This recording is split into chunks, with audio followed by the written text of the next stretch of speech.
Ahead of the Lunar New Year of 2015, Liang Yuming prepared lunch at his home for a special guest, Chinese President Xi Jinping.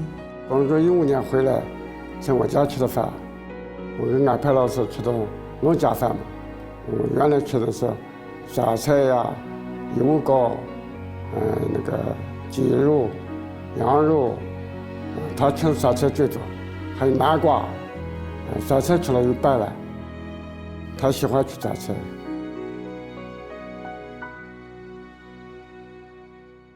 Starting from 1969, Xi lived in Liang's village of Liangjie, Shanxi province, just one among tens of millions of urban educated youth who were sent to live and work in the countryside. During the 7 years he lived there, pickled vegetables were a staple of most meals. He led a life as humble as the food on his plate. 当业主数字到两家来的时候的话，就最后拜的话，他就是做家，就在我们家里吃饭。那时候生活困难，没有好吃的。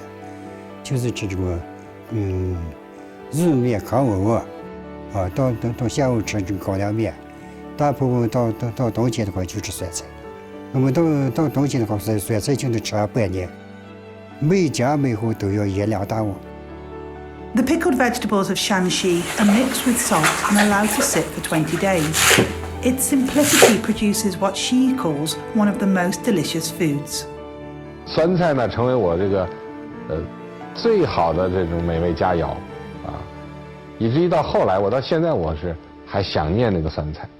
习近平当了数字之后，因为他没有时间就在我们家一块吃饭，他给我们家里拿40斤粮，我们一块吃饭，他不交吃，我们做啥是吧，他吃什么。Decades later, the leader of hundreds would become the leader of 1.4 billion. It gave him a taste of things to come.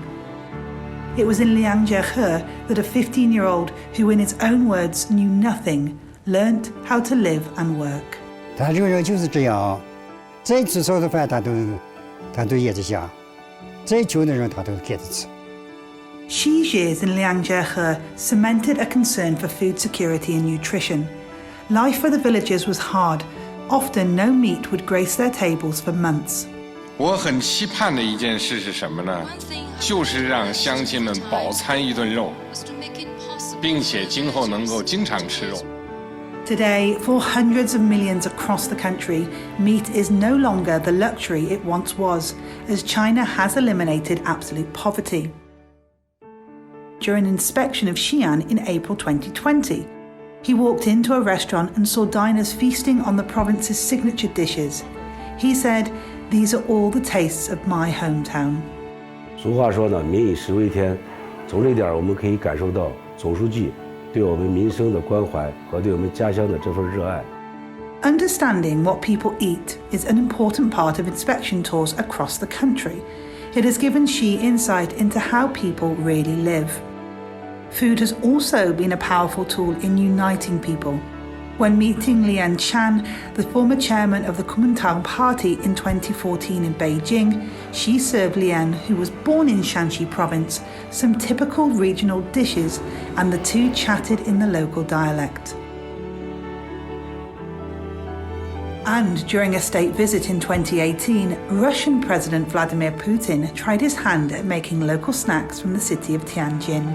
Later that same year in Beijing, Xi presented another Shanxi speciality to his guest. This time it was food tea, and it was served to former British Prime Minister Theresa May. fru茶格外受到常吃牛羊肉和奶酪的游牧民族的喜欢，沿丝路销往西北地区和中亚、欧洲各国，成为古丝路上的重要贸易品。Digestive food tea, mutton soup, noodles, pickled vegetables. Food can be said to have sustained the president's closeness to the people and nourished China's relationship with the world.